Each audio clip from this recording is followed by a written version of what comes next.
Alright, checking. Am I Nope, I'm not blocking the text yet. Perhaps? I'm not sure. We'll see later if I block some things. Anyway, yeah, we are back with Cupid. And holy shit, the reveal on chapter 2 and the ending of chapter 1. What the fuck is wrong with this game? I love how they make it seems like the mother is the worst thing that could happen, and then shit stuff happens more. Anyway, yeah, I'm really curious about what about to happen, so let's continue playing the game, shall we? Rose entered the room with a tray of pastries and a pot of tea. Nice. She finished her duties early and was allowed a bit of free time. She thought of accompanying Catherine for today's final lesson. Wait, didn't Catherine die? Kath, do you want some tea? Oh, this is before, right? The girl didn't look her way. She continued to churn out the bitter melancholic sound from her piano. Rosa sighed. She placed the food on the table. She sat on the stool beside the piano, twiddling her thumbs while her friend continued to stew in her foul mood. Is that a new composition? It sounds nice. Catherine, what happened to you? Oh, I'm blocking the thing. Wait.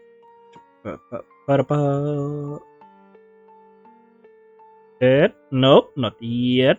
I can't see my own body then. Oh, you see something that you're not supposed to. I have to get rid of your memory. Anyway, no, not yet. Lower?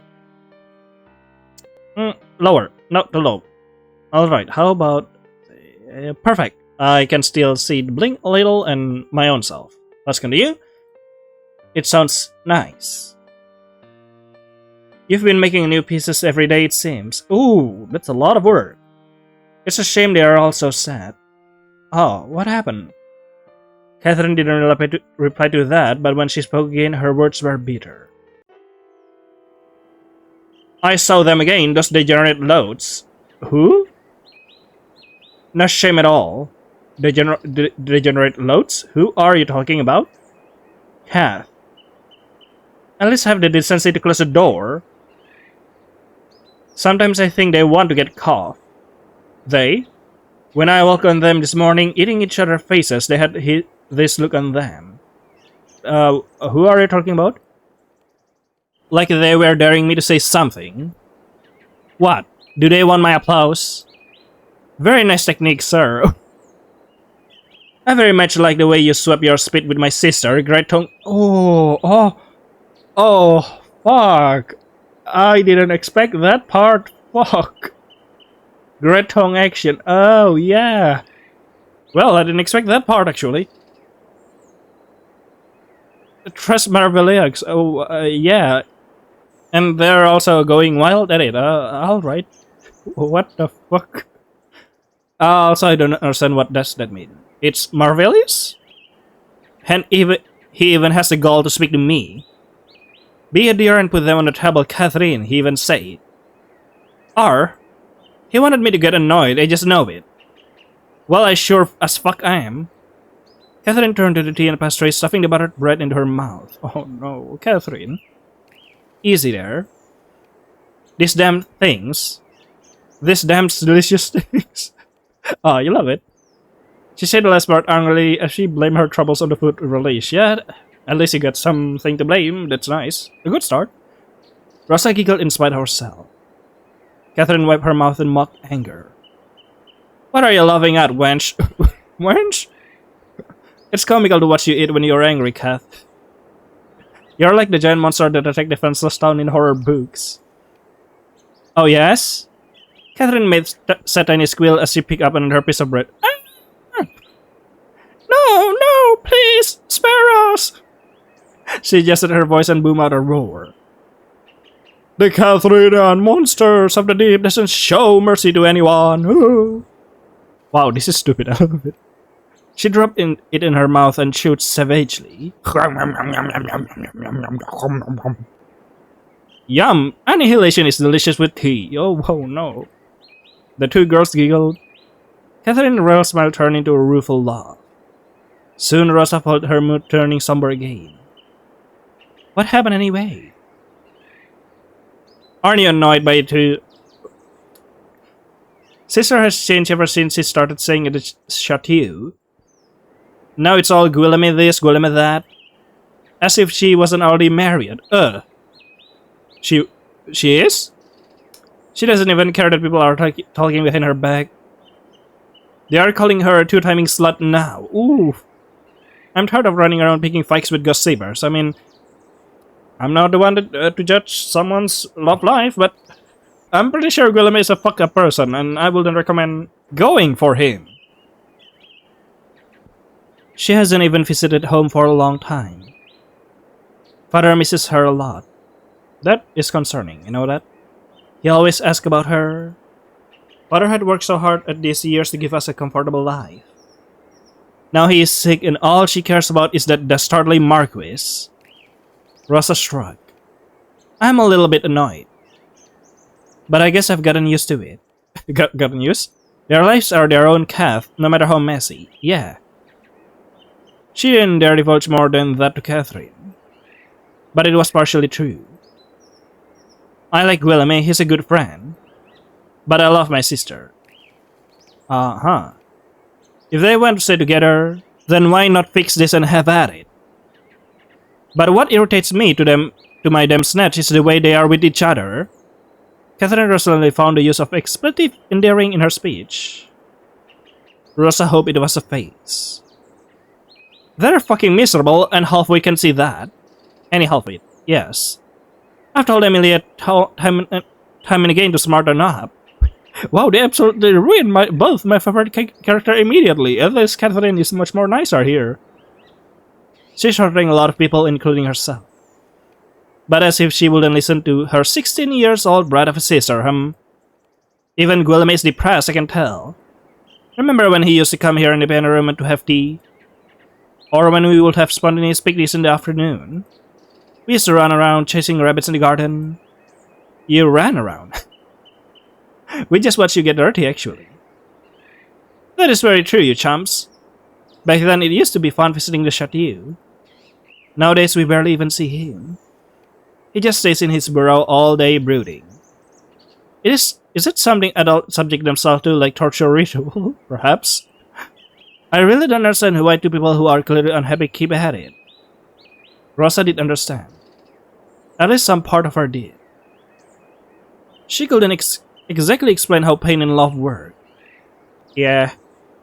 All she knew was that it had something to do with an absurd, obsessive amount of hope. Yeah. She felt Mother tugging at her mind. She loved Mother so much. Living with the parrots gave her ample comparison to her former life. She had finally accepted that Mother was cruel. Thank you. And yet Mother still gave her love and kept her from wanting. Was that crazy? Perhaps it was the only love she needed. Perhaps it was what she deserved.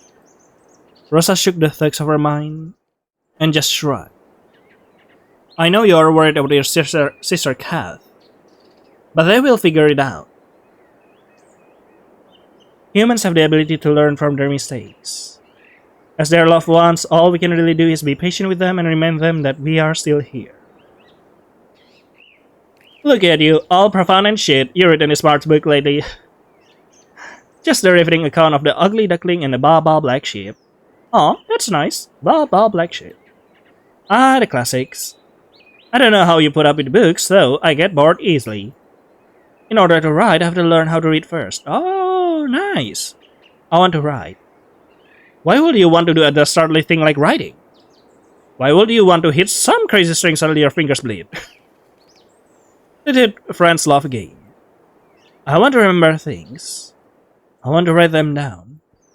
But most of all, I want to feel the way you do when you play the piano cat. Oh, the way you look when you play, you are patient and bliss in musical form. It feels like love, like magic. You inspire me to do something fulfilling and grand.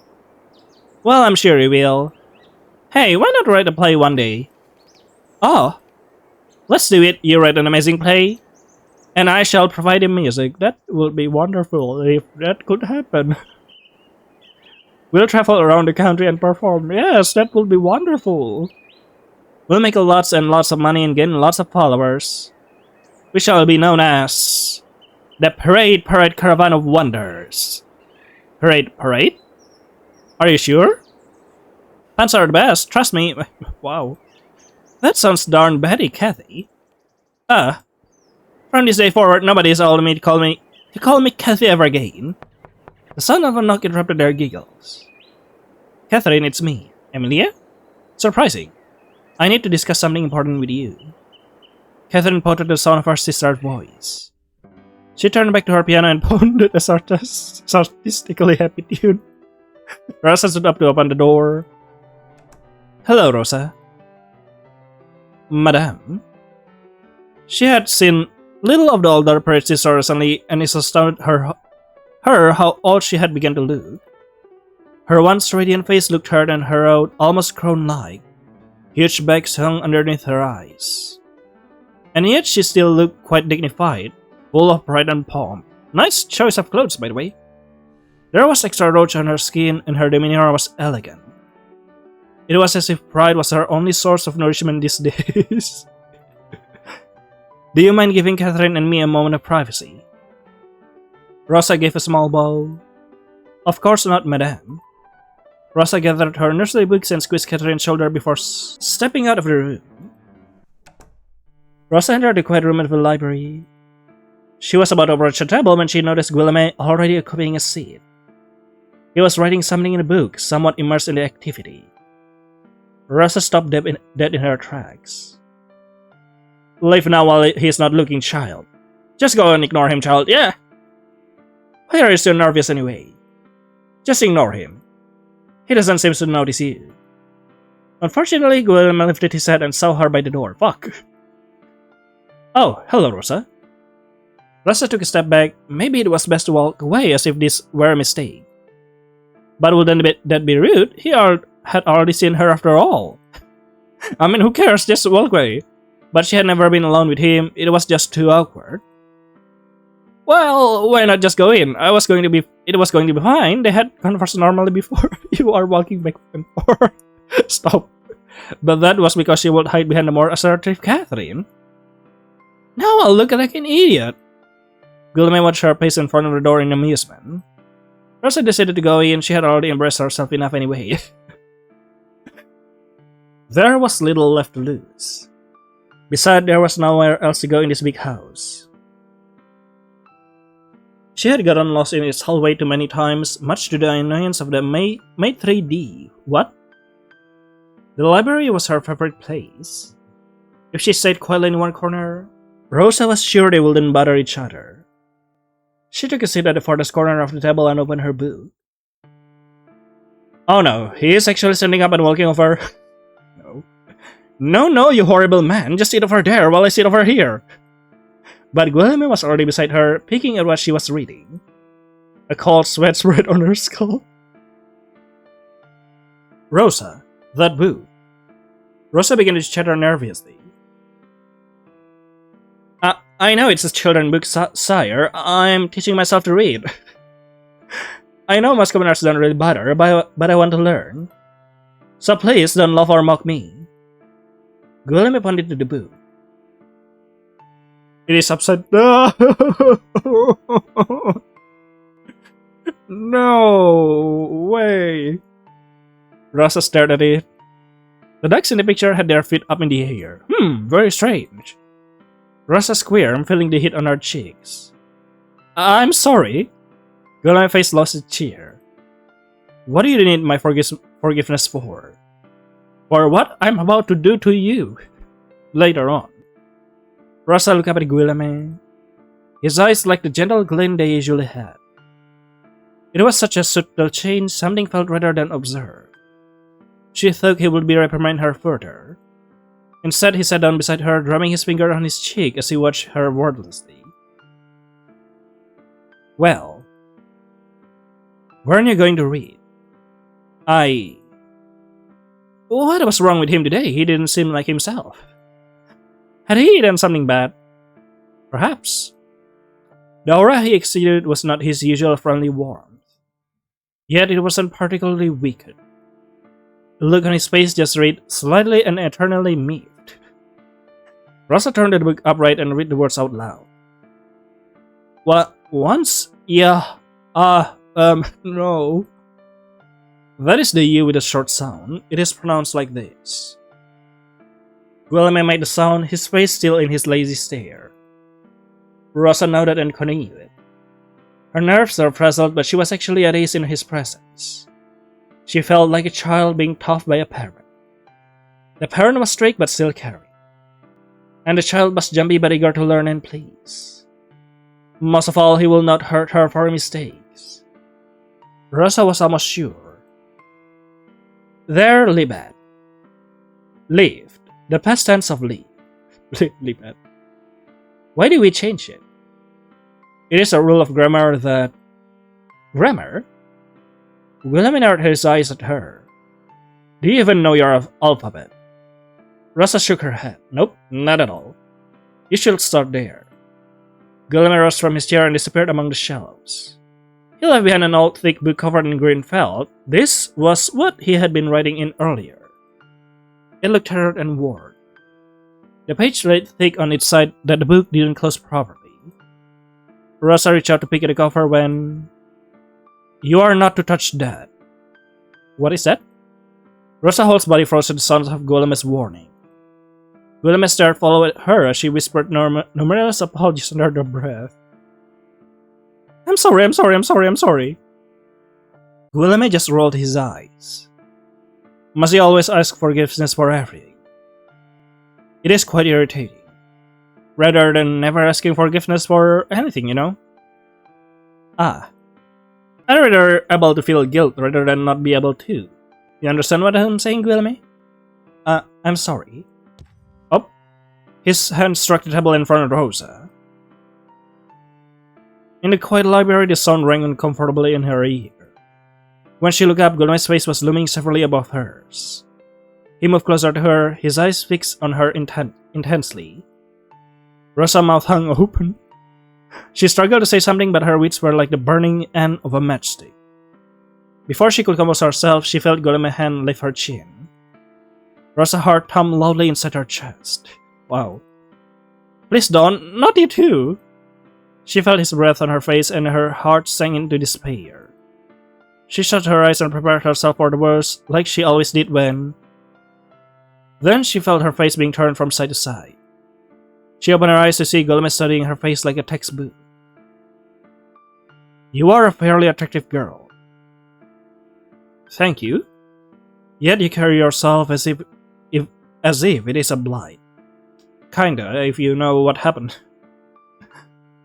He lifted the hair that hid her damaged eye. Rosa clenched her teeth. Is it because you were hurt before?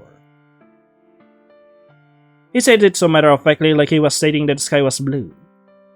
Rosa recoiled from his touch. No. I did that to myself. I wasn't talking about your eye. He placed a book on the table.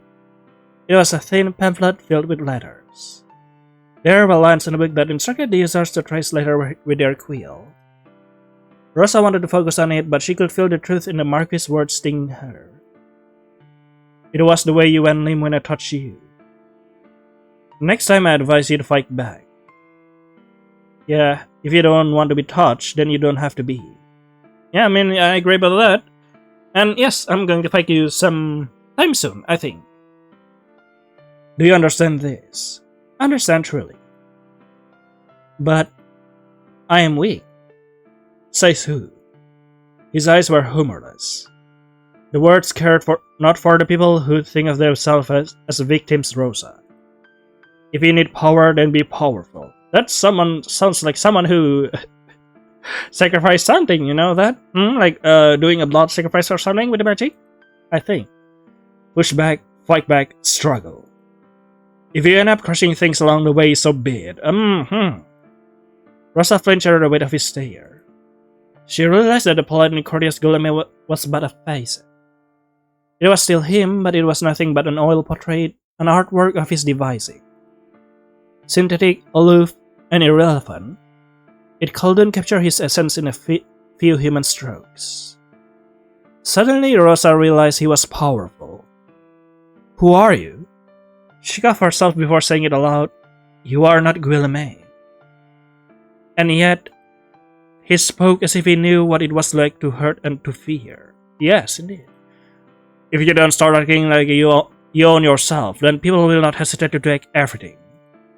He laid out the rest of the books he had brought out. One was an activity book for children. It had pictures of a child holding an apple with an arrow stuck in it. Another was a book of limericks. The other two were thicker books that intimidated her. She would come to know them as Hamlet and Paradise Lost. What is that? But the one that caught her eyes was an ornately designed book. It had a beautiful red jacket with delicate gold streaming lining the corners. The gods and goddesses of Roman mythology. This would be her favorite book, her treasure, and she knew it like a love at first sight. These books are yours. Take them with you. Read the thin one first, and then gradually build your vocabulary with the thicker ones. The big books may look intimidating, but give it time. Soon your reading scope will be limitless. Rosa ran her hands over the skin of a red book. She opened the cover gingerly, as if unwrapping a present. Thank you. No thanks needed. You're still so generous even when you're like this. Like what? That. What? Somewhat grumpy? Guillaume didn't reply, leaving an awkward silence lingering within them. Then he gave a giant laugh that made Rosa jump out of her skin. I do look like a grump, don't I? Are you okay?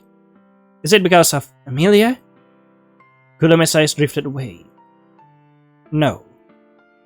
I've always been like this. Really? That's not true. You're nice and friendly, usually. Especially with Catherine and the townsfolk. That's nothing. It's easy for me to adapt to people, especially to the ones I like. Rosa furrowed her brow. Adapt? What a strange word to use, indeed. Guillaume looked at Rosa as if he had just become aware of her presence. Makes me wonder why I'm so stern with you. You're right. I'm not usually like this. I'm sorry. Rosa shook her head. I somehow prefer this side of you. Guillaume tilted his head to the side with amusement. He brought out a green book that Rosa noticed earlier. This is called a journal. When you learn to write, start one. What is it? Something you can use to remember yourself when you have forgotten. Does it work? It used to. Nowadays, not anymore. What does that mean, Guillaume? Are you forgetting your own self? Oh. The egg itself is the only thing I remember. Now, let's start with your vowels. A scream pierced the halls of the chateau. What the fuck? It was Catherine. Guillaume sprinted to the door with Rosa not far behind. Yes? Back in the piano room, Catherine took a shaky step toward her sister. She wasn't moving at all. Blood dotted the ivory keys. I didn't... It was an accident. How? Emilie? It was a nasty fall. Emilie? Catherine saw the way her sister had snapped back as if it collided with the sharp corner of a piano. Oof! She watched it all like a string of photographs in her head. It cuts? She had to check on her, right? She had to touch her and shake her awake. Make sure she was okay. No, I'm pretty sure if her head gets cut, she isn't okay. Unless magic. But her feet refused to move. Instead, she retreated into a corner. She didn't even notice her legs were moving until her forehead touched the wall. She didn't want to turn around. No. Oh, okay. His sister laid on the floor. At least your head's still intact, so there's a chance that you're still alive. Her eyes open, unblinking. There's a chance? It was an accident. It was nothing but an accident. Was it? She pushed her first. She got really scary. She strangled me. What? That's absurd. Are you sure? Would she do that? I don't know. I think she did. Catherine touched her throat. It felt fine. That period girl, Emilia, is it? She really believed just because the Marquis took her in that he's interested in her. Well, she's obsessed with the master. The apple doesn't fall far from the tree. Wasn't her mother a bit, oh no, people gossiping. Not right in the head. It probably runs in the family. Oh. Emily had looked mad. Her eyes had burned with malice for her as she had closed her fingers around Catherine's neck. But she couldn't remember if that had really happened. Sister was always kind to her. She will never ever hurt her even when they got into fights. Sister loved her. So who? Am I turning mad? I have the blood of a mad woman. Am I going to end up like her? I only told her the truth. Guillaume doesn't care for her. And she doesn't even care for him that much either. It was all just shaft their relationship. No sense making everyone else miserable too. But she called me jealous and a cunt. Oof. She has never called me cunt. I was spoiled, she said. Sister had to start work so young, but I got to laze around and play piano all day. You think this is not work? God fucking damn it. She said they have decided to send me away. My lessons sent home. The piano replaced. It was for my own good, she said. I don't have to travel here all the time. I can concentrate on my other endeavors. I can make new friends. But I know she just doesn't want me too near the Chatty or Guillaume. She hates it when I catch her with him. Perhaps this morning was the last straw. She hates it, but she also smirks at me when I see them. Like she basks in it. I think I might hate her. Are you sure she is smirking at you? Catherine's thoughts ran through her head like a storm. They poured out of her aimlessly. I wonder if the piano is broken. So, you don't want your sister to be with Guillaume? I wonder if have I read this? Wonder if the piano is broken. Am I going to pay for it? Well, that's not your concern. Emily is fucking dead. At least I think so. Or maybe not. What will become of us without sister's wage? Oh, yeah. What of father's medicine? What of my dreams? Sister can be dead. Sister can be dead. Catherine brought her fingers to her lips and nibbled on her thumb. She didn't notice this. Her mind was preoccupied. She cowered in her corner of the wall, biting her fingers. Why is this special novel getting fucked up every chapter? It was a tiny comfort in a rapidly collapsing world. Guillaume opened the door and found Emily lying on the floor. An ugly gash broke the skin on her forehead. Facing the wall was Catherine, shivering like a leaf and viciously devouring one of her fingernails. Oh, yeah. He approached her cautiously. Catherine. Rosa let out a gasp at the grisly scene. Emily's lifeless eyes stared up at nothing while Catherine pressed herself into a corner. Perhaps she is still alive? Just try to slap her a bit. Pow, pow, pow. What had happened after she had left? Rosa, will you call for help, please? See that someone checks on Emilia. Rosa did as she was told, her eyes on the broken, shaking Catherine. She wished she could comfort her friend herself. Guillaume took a small step towards Catherine. He called out her name slowly, coaxingly. Catherine turned her head, and her thumb still on her lower lip. The flesh was torn, and a smudge of scarlet painted her teeth. Oh. It was an accident, I swear. Of course it was, Catherine. Of course it was. Of course it was, or is it you, the one that make this happen? She pushed me first. She wanted me sent away. She wanted me gone. You can tell me about it later. Let me take you away from this room. What have I done? Catherine fell to her knees and wept. Large sobs sucked the air out of her lungs. She felt like drowning, trying to keep herself afloat in between sobs. Every exhale was a squeezing pain in her chest. William's arm wrapped around her. What have I done? What have I done? You didn't do anything, dear. This is not your fault. Are you sure? There was a bitter bulge building up in her throat, and she felt that no amount of crying could push it back down. What am I going to do? Father is...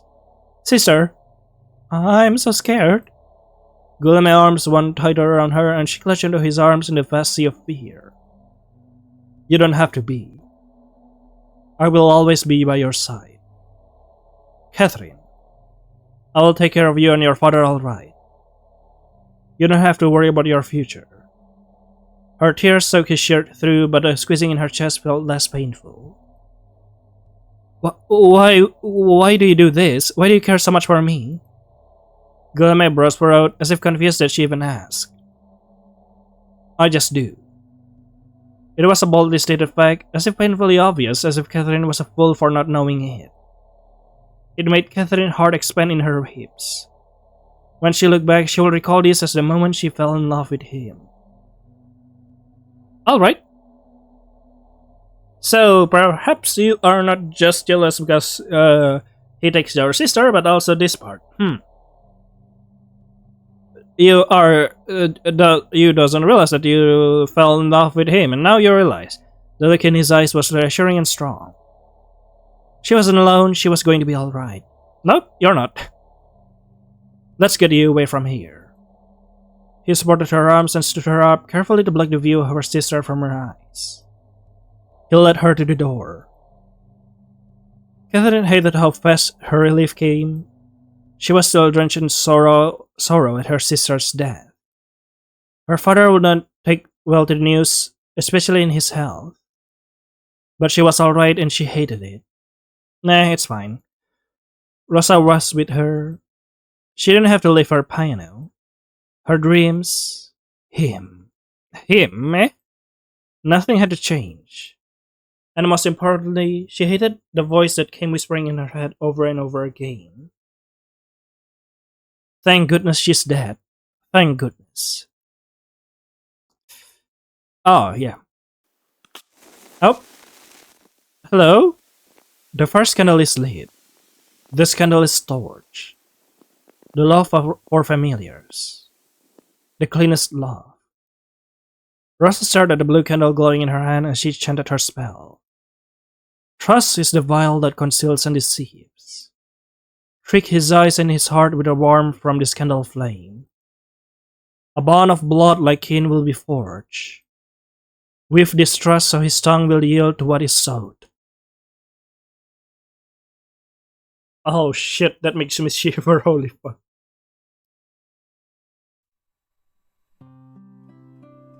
Rosa stood by Catherine's tomb, nursing memories of her. The soft wind lightly blew her hair. It reminded her of Catherine and her playful ways. Tears sprouted from her eye. Even the wind consoled her. Shut the fuck up, Mom! I'm always here, my love. Loss will always hurt. But you love Mother the best, don't you? Yes, Mother. Then you are going to be fine. I will never leave you like Catherine did. Rosa. Guillem's soft voice came from behind. Rosa glanced at him in acknowledgement. He stood quietly beside her for a few moments but ventured to speak. Have you thought about my offer? My house is always open for you, remember that. I'm sorry for my outburst back then. It's nothing. The wind played around their feet and Rosa pictured Catherine as part of the breeze, playful and free. She was free from the pain and confusion that had plagued her in her last days. They stood beside each other in solemn reverence. Finally, Rosa broke the silence. She was my family. I was in pain before she came along, I didn't know any better. She gave me hope. She was bright like a flame. When I close my eyes, I can still see the imprint of her lights in the darkness. I can feel her warmth. A star. They didn't speak again for some time. Guilherme cleared his throat. I was an orphan too, much like you. I know what it feels like to lose too much. I wondered for a long time before I found anything to live for. Were you alone? Sometimes. Always. Rosa nodded. Do you have family? Guilherme shifted uncomfortably. No, I never knew them. Much of my memory of it is blurred. I was taken in by kind people once before, but Guilherme sighed and Rosa observed a certain disquiet in him. I didn't belong. But you have no difficulty mingling with people? That's more necessity than preference. But either way, it can be quite tiresome after a while. I don't know why I'm telling you this. You don't know, do you? I'm making the mood worse. I'm sorry. I don't mind. Guilherme had never opened up to her about his past before, and it worried Rosa how little she actually knew about him. Yeah. Anyway, would you like to go around town? I very much like to take you to some place more cheery. How about our favorite spot? Guilherme smiled with understanding.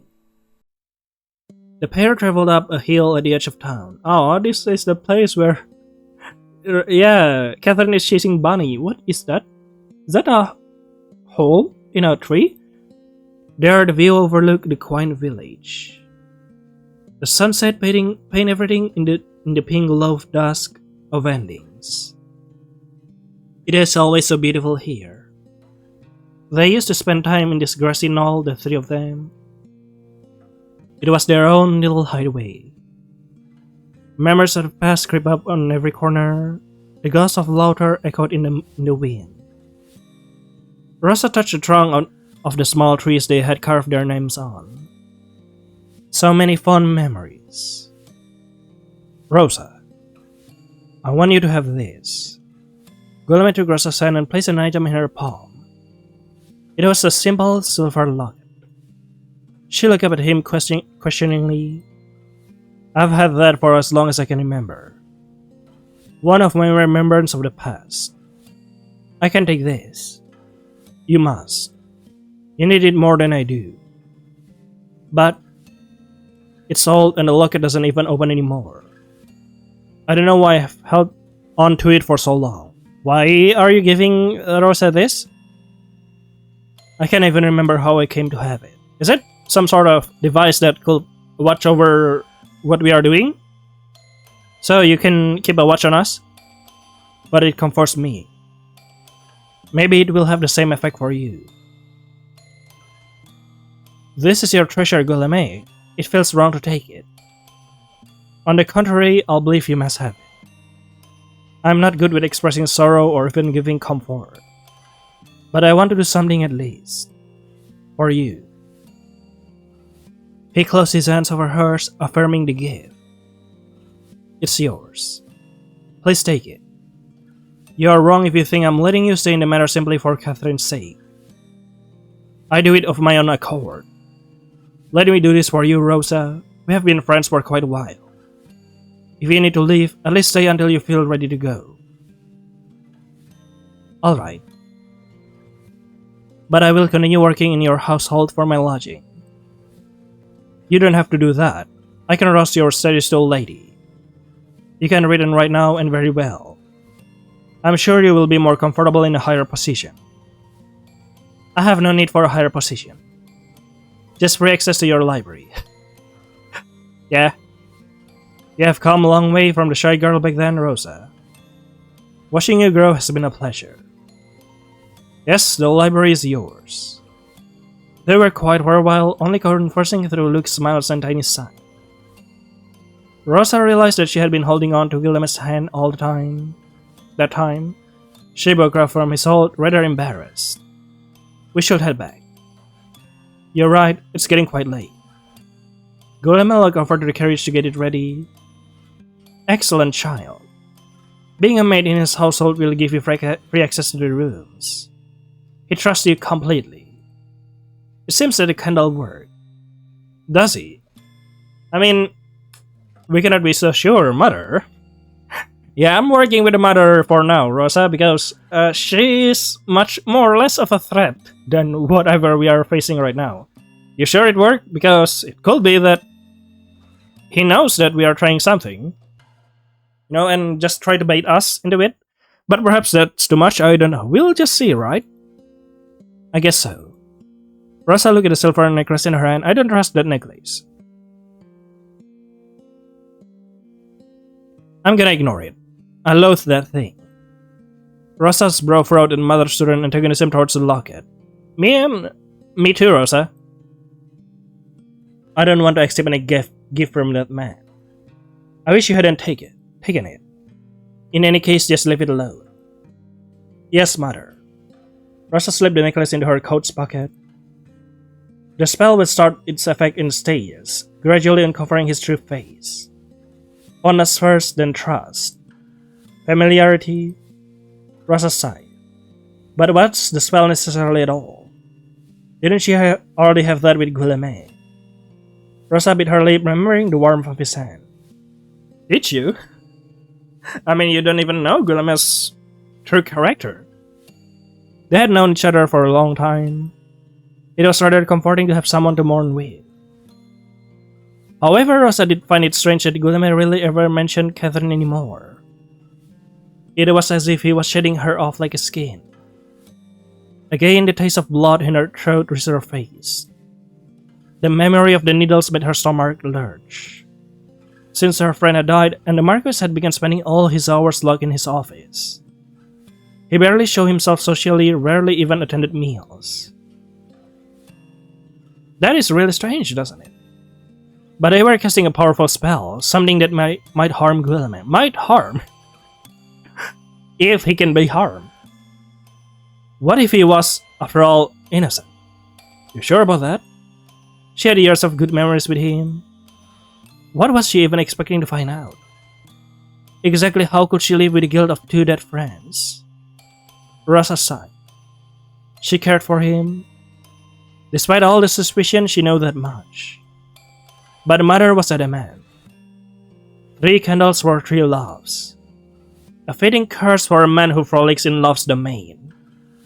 Storch, the love of familiars. Philia, the love of friends. And Eros, the love for lust. Open his heart with Storch. Unmask him with Philia. Strike him down with Eros. Yet Rosa kept a 4th candle. 4th candle? One she had named Agape. Unconditional love. She didn't know whether she would ever use it. Mother, of course, would object. But just in case Eros successfully struck Guillemette, she wished to let Agape. At least give him peace before. Rosa walks toward Guillemette, a pang of anxiousness biting at her. Rise, my daughter. The works lay ahead.